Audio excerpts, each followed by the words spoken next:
I think about things. There are so many songs that talk about screaming. Put your hands in the air and wave them like you don't care. And if the what? Say, let me hear you scream. Why? Somebody said, I was so mad I wanted to scream. Okay. There's something about this screaming that may be a good thing. And the ladies are nodding. I'll tell you who they are in just a minute.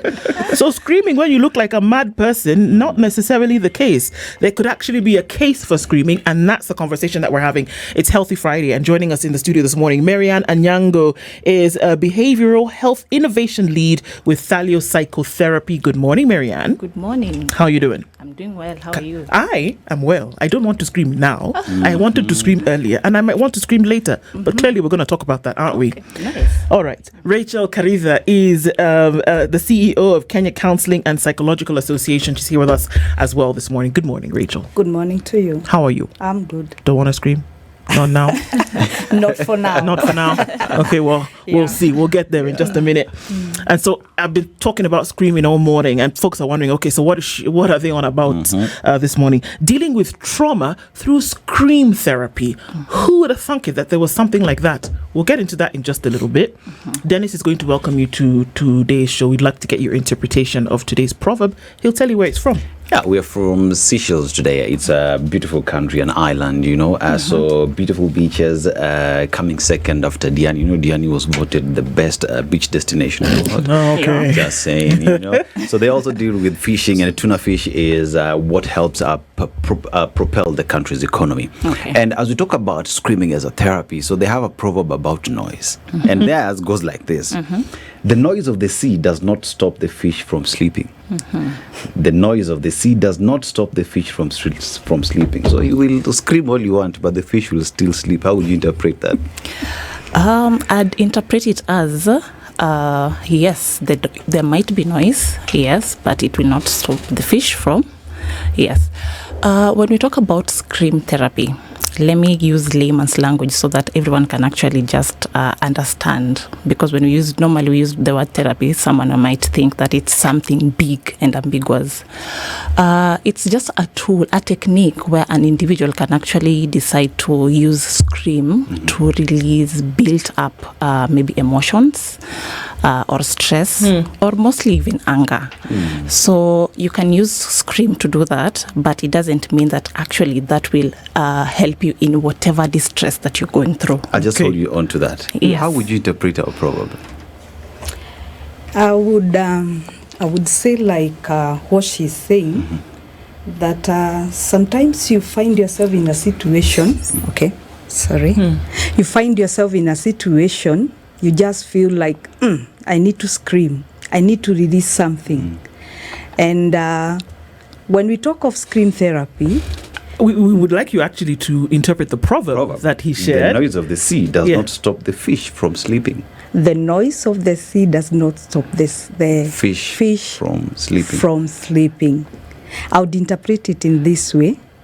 Whatever is going on in somebody else's life may not affect you in one way or another. That's how I'd interpret it. And that's why we are saying, even if there is a lot of noise happening there, the fish will continue doing whatever it's supposed to do. So even in our situation, sometimes you could be going through turmoil, but that will not cause Rachel from not doing what she's supposed to do. Because if you don't tell me what you are going through, I may not know. May not be bothered anyway. I may not be bothered. Yeah. Indeed. Okay. So we're stepping on the gas. This scream therapy thing. Let's start first of all with what scream therapy is. Let's start with you. Yes, so scream therapy is a technique where an individual gets into a guided room. It's a guided environment where you use 12 seconds. It's actually the fastest therapy in the world. You only use 12 seconds where you scream, but then when you scream, you kind of like release, and somehow you get a recharge because we have some nerve systems that maybe might be having some Like maybe, when you have emotional turmoil or maybe even physical pain, it interferes with your nerves systems. So when you scream, it's actually like a release. You release that stuck up energy. Yes. So in a nutshell, I'll say scream therapy is like a shortest therapy in the world. 12 seconds, you get into a room. It is guided. What is a guided room? Guided room. So it's a room where it is soundproof, one.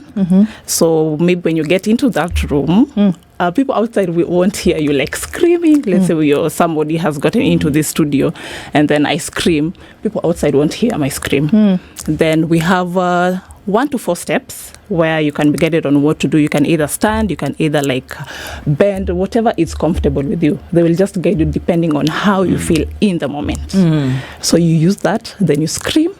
And people can't see you. People can't see you. Because they could actually think you're crazy. It is private environment and it's safe. All right. And it's soundproof. Okay. Yes. Who uses scream therapy, Rachel? Scream therapy can be used by anyone, but we have a limitation to that. People like, it's not for everyone actually, because if you have if you have too much stress or you've gone through too much trauma, you may not use scream therapy because you might re-trigger trauma again. Again, if you are too aggressive, you may not use scream therapy. What is too aggressive? Too aggressive is like you're not stable emotionally. There is too much that is happening. So if you're too aggressive, if there are a lot of emotions that are happening within you, you may not use scream therapy. It may not be so safe for you. Again, you cannot just use it alone. You need to be guided. And like what she's saying, you need to be in a very safe environment. And maybe I needed to mention, you can create that safe environment through being guided by maybe a counselor or a therapist, whereby once they establish the place is safe, you can even use a pillow. You scream, but you're screaming when you've put a pillow. Suffocating yourself. Yeah, so that Yeah. it is very safe. Until the mind feels it's safe, you may not use scream therapy. So I'm following up on this, and here's a situation where I have a problem, right? I need to not Scream. Sorry. Okay, that will come later after being guided, right? But now here's a situation where I've come to you, Maryanne, now, and I'm Dennis. These are my issues. We start having this discussion. At what point does it get to, I think, let me take you to this room, scream your heart out, and you'll be healed. Come thy to me, and you shall be healed. Wow.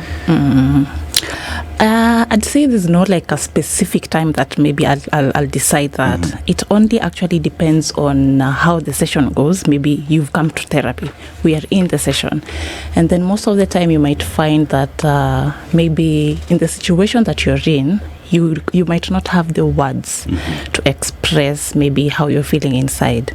It could be maybe a traumatic experience that you've gone through, or maybe even a loss and grief. So those are the most distresses that causes people to, someone might feel to actually, they want to let out, but they don't know. They want to express, but they don't know. So that's where I'd come in and offer that solution. Like, do you actually feel like, how do you feel? Do you like feel like screaming? How, like, we use now the emotions, not really like maybe we use that. Okay, so what emotion would then equate? So for example, if I have a headache, and I go to the doctor, they're going to ask me certain questions. They will tell me, they will ask me, where do you feel the headache? Because they already know that if you feel the headache in a particular part, this is what it could point to. So then do we need to take you for a CT scan, or do we need to give you a painkiller? So they know that based on what I have told them. So in this instant, I know that we cannot equate the psychological to the physiological, but there must be some similar lines. How do you know that when I've sat and had a conversation with you, if I'm crying, if I'm angry, how do you know then, okay, you know what, Ndu could do with some 12 good seconds of a bang out scream here and she's going to go away feeling better? That's a really good question. When actually we talk about traumatic experiences, so trauma doesn't happen just in our minds. So trauma affects a nervous system in our body, and it comes out physically. So how we can see these traumatic symptoms physically, it's you might have actually like your shoulders are being tensed. You might have your breathing won't be normal. You might have like heavy breathing. Sometimes you might have like stomach knots, whether you've had where someone say they had like maybe an information and they felt like, oh, tumbo yangu inakatika. Butterflies in your stomach, those things. Yes. So those are the physical symptoms of trauma. So most of the time when you get clients and they're sharing their information, definitely you'll know this is a trauma they're experiencing, or maybe it is loss and grief. So definitely you just know with trauma, it's being stored in the body. It's not just in our mind, because you store trauma in your body? Yes, trauma is being stored in our body. And how you can see that is through those now physical symptoms. Okay, so now what we're going to do, we're going to break this thing down so that we can understand what we are talking about. Yes. You know the way you eat 10 burgers and then the fat is stored on your hips and the stomach? Yeah. So what you're saying is that if you go through a traumatic experience, if maybe you were attacked or a death or something, that you keep where? Yes. In your shoulders? In your body. It could be in your shoulders, it could be in your stomach. Always tense. Always tense. Then apart from the physical symptoms, we also have the emotional ones. So that's when maybe it could be like a traumatic experience, like an accident. So you get anxious anytime, like maybe the car is going too fast, because, it's not even in your body. Like in your mind, it comes out as anxiety. And sometimes physical pain.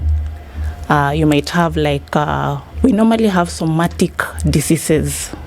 So conditions. Yes. Do you want to explain that somatic diseases for us? In English, yes. Yes. All right. Actually, maybe we would have started by explaining what is trauma, so that we understand where we are coming from. We are saying trauma is any emotional or psychological response to a disturbing experience. So it is how our body responds to a stressing situation. So your reaction is the trauma? Yes. All right. Yes. Okay. And this is where she's saying it can lead to maybe depression as a way of responding to that. It can lead to stress. It can lead to anger. It can lead to even physical illness. And that is where she's talking of somatic conditions. I don't know whether you've ever had people going to the hospital and you are taken through all the tests and the doctor says, I don't see what is causing problems. Maybe you go and see a counselor.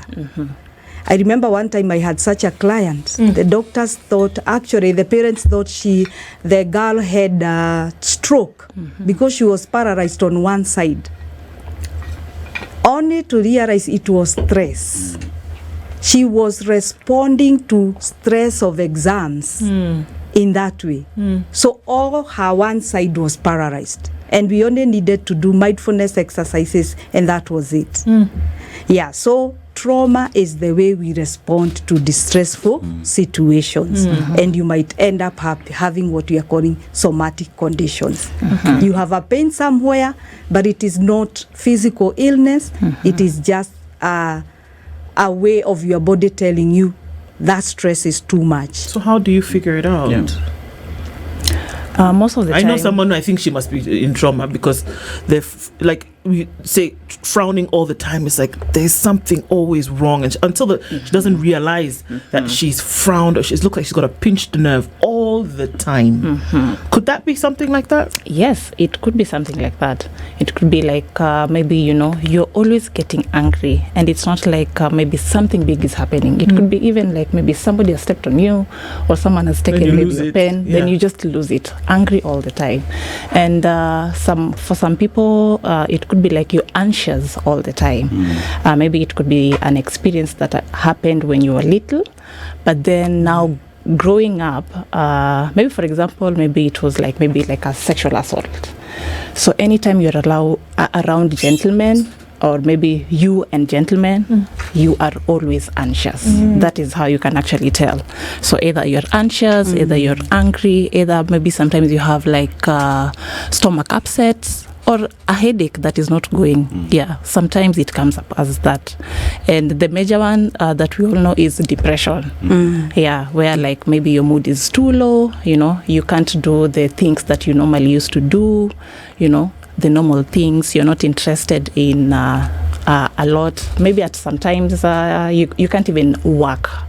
The amount of work that maybe you're doing, it's becoming too much, and maybe it's something that you used to do really well and in a happy mood, but it changes. You see, I was just reading through scream therapy, and there's something that popped up. You see, once someone has experienced, say, loss in family, there is always that aspect of, if you see them break down, just let them. Just let them to let go of whatever it is they're feeling. And you extrapolate that now to, I'll use my community, because, if you go to Migori County, whenever there is a death, people wail, and they wail proper, and just reading around it, it stems up from the aspect of, it is a way of coping with problems that people have. Many have thought that wale noto kupiganga nduru tu, but it is something that is even in the books. So at any given point when we see someone screaming or someone is wailing, how do I respond to that is the question. Do I tell them, shut up? No. Or do I bring them to you because I'm like, this one is always screaming? How do I go about it? No. For that particular time, what you can do is just being there for them. The way we say, even silence is a skill. And you can also use touch. The way you just tap someone, telling them, I'm there for you. But you cannot tell them, shut up. Because again, they are screaming because of the emotions that have been bottled up. And that pain, maybe the only way you know how to relieve that pain is through screaming.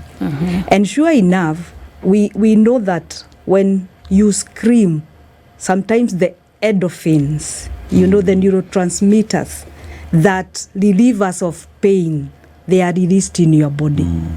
And that's why we say, if screaming works for you, do it more. Whatever works for you, do it more. So what you need to do, if you are the person who is giving support, just let that person scream. And then after time, maybe sometime you can ask them what is going on. But at that particular time, you should not tell them, shut up. It's temporary though, isn't it? Yeah. The relief that you get from scream therapy is temporary, I imagine, that you're doing this for 12 seconds. And so you feel better in the moment. So are we saying essentially that scream therapy does not help you solve your problem? Yes, it's actually a complementary or like an adaptive coping mechanism. Adaptive means a good coping mechanism. It's just a tool so that you can actually release that high energy that you have or built up energy. Then it's the first step for you to actually, now when you are recharged and you feel lighter, you can now maybe be able to express what is it that is going on and actually find help. It's just probably the first step that one's take, but you will definitely feel lighter, relieved, and somewhat recharged. Have you ever maybe even seen in the movies where people scream, then immediately after they've screamed, they start laughing? Yeah, so what she was talking about, the endorphins, it's just some hormones that we have in our body, and these are good feel hormones. So when you scream, it activates that part of the nerve in the body. So it releases that good feel hormone. So you will actually feel good. You might actually laugh after you're done with that 12-second scream. Okay. Yes. So then how do you then go further to look at the root cause of the issue for which my traumatic response has been? How then do you say, okay, well, you're feeling a certain kind of way, you're feeling angry and or whatever the case may be, and so let's, go and have a good scream, you're done, let's come back. Is that the gateway to you then having a conversation about what the problem is? Yes. Okay. That is the gateway. That is actually probably like the first step for you to find help, If somebody has come into the guided environment, maybe a psychologist is there, they are helping you out in that 12 seconds. After you're done, maybe we will go through maybe your emotions. How are you feeling? If you are in a good place, we can actually talk about, so what actually is the problem? So if you are in that good space where you can actually share what is happening, that would be actually good. If not yet, you can actually take some time, to think about it. But the good thing is, at least you'll feel a release of something. But it's actually the first step for you to get help. Because scream therapy doesn't actually... like Haitoi therapy, it's just like a tool for you to release energy in the moment. Yes. Then after that, you have to actually find help. You see, most of the time, whenever we find ourselves in such situations, and studies have confirmed that it's difficult for people to speak, especially around men. Women, you speak to each other, it's easy to deal with such, but you find that notwithstanding, for someone to come tell you, I'm going through A, B, C, D, it's really difficult. You have to dig it out of them. So here's a question where I'm going through something, but I don't know how to go about it. What would be screaming for 12 seconds fine will work, but then how do I note that this is a problem I need to see now a specialist? Okay, you see, trauma, when one is experiencing trauma, they need to express, not to be silent. And like you are saying, actually in our work as psychologists and counselors, we have seen men don't speak up. Actually, you might even be telling them literally that you have a problem, that you need to see a therapist, but they will tell you, I'm okay. So what we normally do is creating a lot of awareness, because you could also be going through trauma and you are not even aware. Like maybe what she said, you passed through trauma when you are a child. You have childhood trauma, but it is manifesting in your adulthood. For example, you could be trying to get into relationships, and every time you feel you don't trust anyone. And when you trace it back, you'll find maybe when you are a child, you are neglected. So you developed mistrust. So even in adulthood, you never trust anyone. So it's until we create a lot of awareness so that people will know, so when I'm doing this is trauma. I need to seek therapy. And then we stop stigmatization. Because I can imagine if I tell you that maybe I've been in therapy, you look at me like, are you crazy? Are you mad? Yes. Are you psychotic? No. Actually, I tell people, even myself as a psychologist, I've been in therapy many times because I cannot go helping people when myself, my emotions are not regulated. So I need to regulate my emotions so that I can be able to help others. Okay. So, I would like to encourage everyone. Actually, everyone can go for therapy. And ways in which to deal with it. How do you know? Because we talk about the fact that so many people go to therapy. How do you know? Me sitting in my house at some point, and I know, okay, if I were to think about it, maybe I get upset, maybe I'm anxious, how do I know that it is at that point that I ought to seek help? Because we already know that a lot of times when people go in for any kind of psychological intervention, they are recommended by other people. Somebody else comes into your space and says, maybe you need to talk to somebody. How do I know for myself that, okay, it's about time that I had a chat with somebody and then look for these interventions? Okay. Let's use the easier ones. when you're not performing either at work or in school. Either you feel difficulty going to work or school. You cannot, if you're talking about school, you're not doing assignments, like things are not just working. And at work, same. Maybe even at work, people normally have assignments that they need to do. So the task that you've been given, like you're not doing. So that's when you know there's actually a problem. That is one.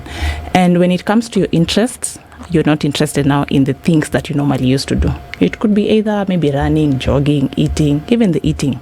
Now you're not interested in that. That means that something has changed. And another one is sometimes even these things comes in form of silence. You just find yourself like you don't have words. Like everything is blank. And when it comes to your emotional part, there is some numbness. Like it's just blank, like black. You don't have anything to say. You're not feeling anything. Like you're just blank. Yeah, it could be those. Do you have any others to add? Yeah, I would also like to add on the sleeping patterns. Sometimes you sleep too much, or other times you're not sleeping at all. You're having insomnia. And even the eating patterns. Maybe you have all of a sudden started eating a lot, or you're not even eating. Yeah. Something else, things you once enjoyed, you're no longer enjoying them. Like you feel you don't want to go to work, you don't want to do anything, you just want to be there. Or even the usual activities, bathing, brushing your teeth, the usual activities that we do on daily basis. All of a sudden you start feeling like, I don't want to go to bathe, I don't want to brush my teeth, I don't want to comb my hair, I just want to sit there. Like you're just there. So that is the time you need to seek help. And by the time now you feel you have pains, it means now it is severe. If it is depression and you have started having the somatic pains, like you're getting headaches, you are getting stomach aches, now it means the condition is severe. And that one may not just need therapy. You'll also need medication. Most of the time we hear people speak in terms of, I admit I love sleeping. It's just after a hard day at work, I just need to go rest. But if someone has been at work throughout the day, they get home, they carry work at home. When it gets to sleeping, they sleep 2 hours, and they say it's okay. I suffer from insomnia. That's my problem. Is that an indicator that perhaps there's an underlying problem that needs to be addressed? Because most of the time we just dismiss it saying, ule anakuanga na shida ya kulala. But could that be a trigger or a sign that there is a problem underlying? Yes, that could be a trigger and a sign that shows that actually there could be an underlying issue. At the forehand, we might think that maybe this person is a workaholic. That is what we might say. I'm a workaholic, I enjoy working. Or maybe it could be like I am in a situation where I have to do this. Like this is what I have to do, either to gain money or to keep the employment and all that. That could be actually maybe one of the underlying things. But yes, it is a sign, And another thing, it can also be a sign that maybe you as a person, you are not able to actually maybe, how will I put it? Normally, for example, you have worked here from morning to evening. You will feel tired, both physically, sometimes even emotionally, if it was too much task, So when you get home, you won't want to like read something or do anything. Automatically, you'll feel like, I want to go to sleep. So if this person maybe is going through something else, they want to be able to actually shut down. Let me categorize it and talk about men, to be specific here. So sometimes because of the environment or the social norms that we have, maybe let's say in Kenya, there's a way like maybe men are not able to, maybe they're afraid or they're not able to express the emotions or sometimes even feel the emotions. So this person is going through something. They've gone back home after work. And now when getting back home, those emotions, maybe whatever they're going through, it's coming up. The only way they can deal with it is by actually doing something to avoid feeling those emotions. So if I keep busy, I want to be able to feel those emotions that actually I cannot be, I don't know what they are. I don't know these things. I didn't grow up feeling this way. So I'll do things to avoid that emotion. Yes. But that doesn't take away from the fact that that you're having the experience. Yes. Because you don't want to feel a certain kind of way. But is that not more erosive? It still is an issue. Yes. Because then how would you play out? You're not dealing with the issue. You're not dealing with the emotion that comes out as a result of the issue. But it's still eating away at you. It is. It is still there. It doesn't take away. It's just like a short-term way of dealing with problems. Because I'm saying it's a short-term way because the more you continue with that routine, it will caught up with you. Either physical ways, maybe you will start having like intense headaches, either emotional ways. It will just caught up with you. So it's just like a short-term way of dealing with that issue that you have. Which is not sustainable. So a lot of people don't want to get into the uncomfortable situation of dealing head to head with an issue. Yes. If it's maybe somebody who's caused that pain to you, or if it is you think about it. For the longest time, I didn't want to deal with the fact that my father died. I don't want to. Okay, fine. We had the funeral, but don't talk to me about it. Yeah. I don't want to have the discussion. I don't want to remember the good times. I don't want to because it's going to make me upset. I don't want to do that. Yeah. So that's understandable, but because in that moment it's uncomfortable, you don't, because then you have to come in touch with all of that you feel. Yes. But when you do, there is a certain release that you get from that, and then you can actually start. And I don't really like the word closure because you can't close on something. Yes. You shouldn't have to. Don't ask me to close on a relationship with my father, for example. Yeah. But you can now come to grips with a reality. Yeah. So could it be that the thing that you run away from is those few moments when you have to be in touch with that reality that is uncomfortable? Not that you don't want to feel it, but you don't want to be uncomfortable any more than you already are. So how can you cross over to that place? I mean, it took me years, but how can you cross over to that place whereby you're saying, okay, fine, let's deal with the elephant in the room. Let's go, because it eats at you otherwise. How do you get to that spot? What you need to do with a lot of support is, like you are saying, you don't want to close. Because you shouldn't have to. Why should you have to close? Your father is always your father. Yes. Yeah. But again, now he has died. He has passed on. How do I live? How do I adjust? Actually, the issue is, how do I adjust and cope and start accepting that my father will no longer be here, but I have to live without him? So that is where we encourage you come for therapy so that we can explore. Remember, in therapy, I'm not the one to give you the solutions because I may give you solutions that are not going to last. You only come, we explore with you so that we can find ways of adjusting to living without your loved one. And that is the only way we can do it. Accepting. The issue is accepting that this has happened. Because most people will use what we call defense mechanism. Like, for example, when you hear, especially on loss and grief, you go in denial. You live in denial. Denial is good for that particular moment. It will help you to move from point A to B, but that is not the solution. You'll still have to come to the end of it all, accepting that this has happened and there are things we are not in control. And life and death is one of them. We are not in control. So what do you do with something that you are not in control? You can only adjust and accept, and you are living. You are not dead. You have to keep moving on. We are not saying that you forget about your father. What is it that you can do in memory of your father? What is it that you can cherish? What is it that is in your hands that you can control? So that you're able to live and live those things that you cannot control. That's how I would put it.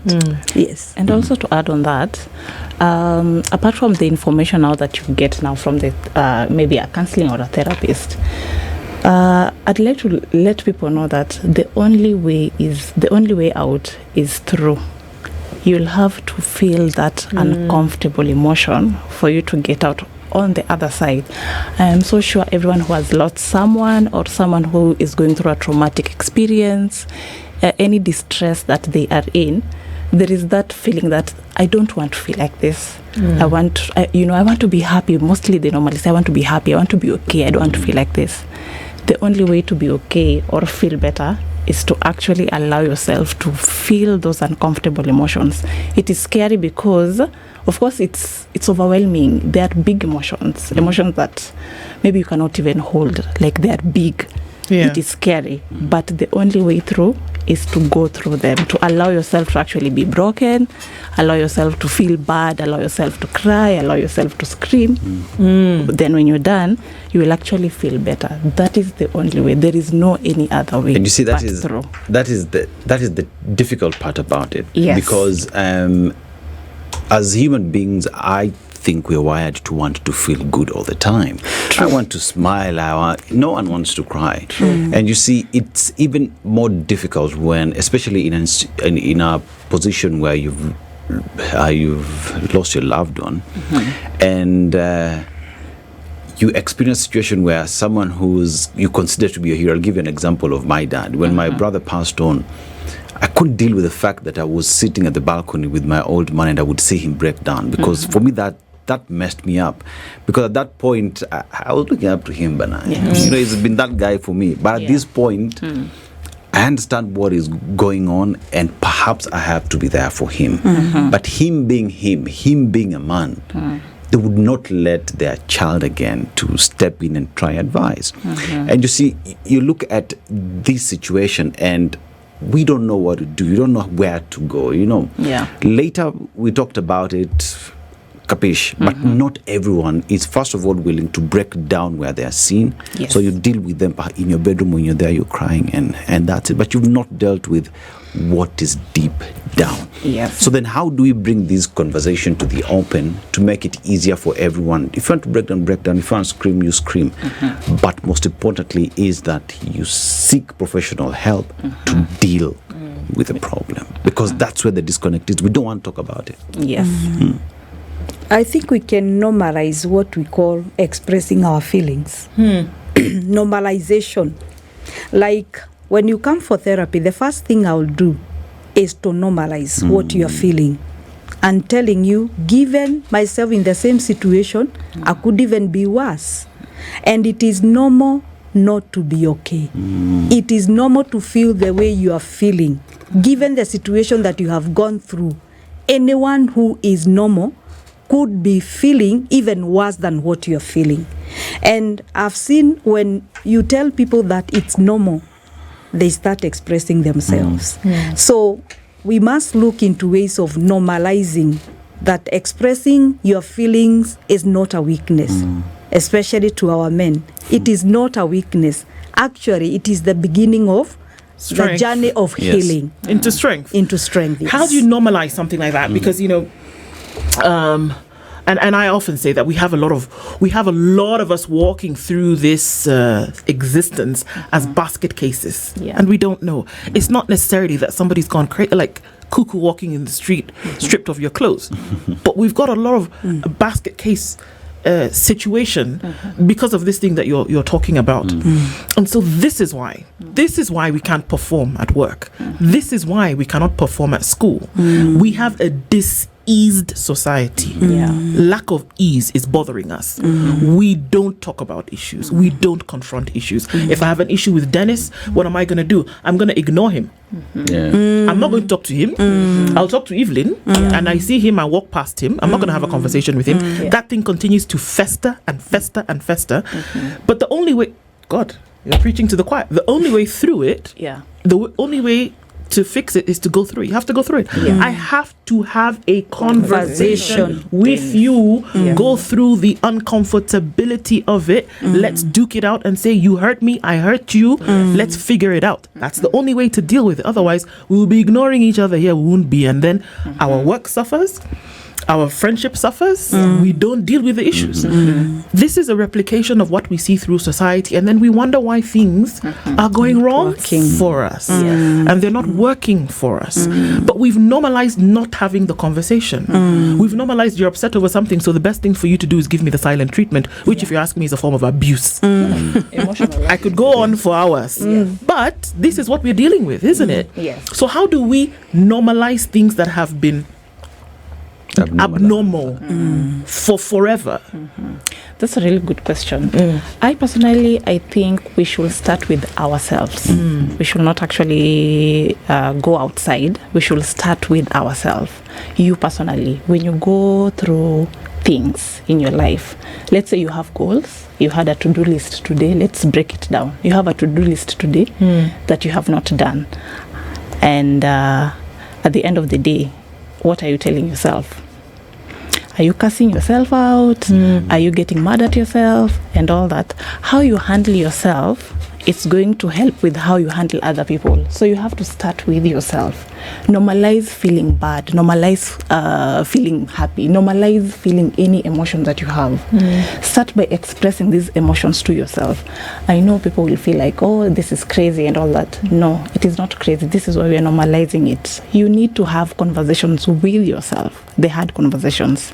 Once you are comfortable with having hard conversations with yourself, it's going to be easy for you to have conversations with another person.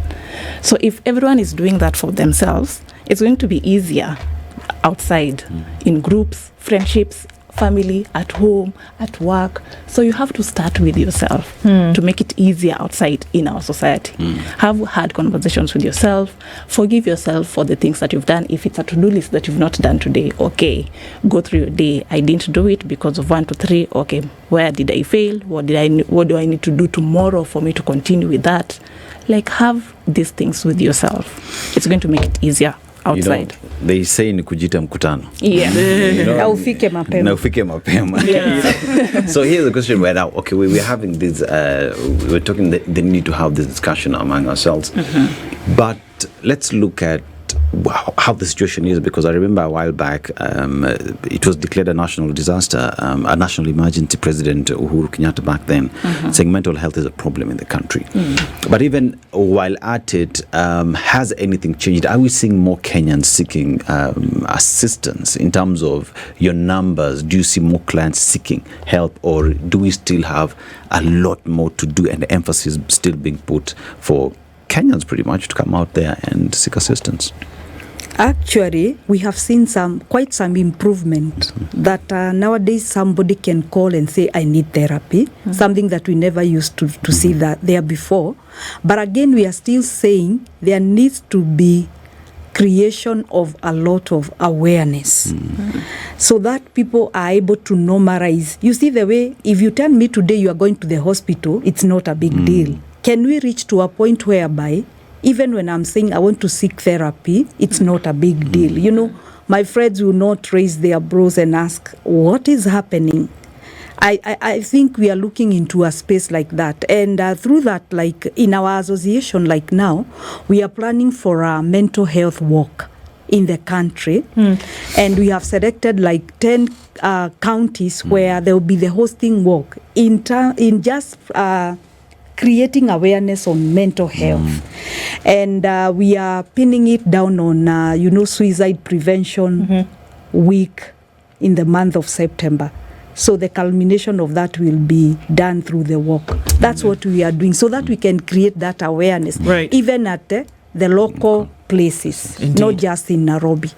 Yes, that's true. Just looking at that last comment, Mutuflani, no regrets about getting in touch with how it is that you're feeling and dealing with some of these things, even as you go into therapy. It's good that we had this Healthy Friday conversation today, necessary for us to do, and start to bring comfort in the things that we find uncomfortable and to normalize the things that we've seen as abnormal over time.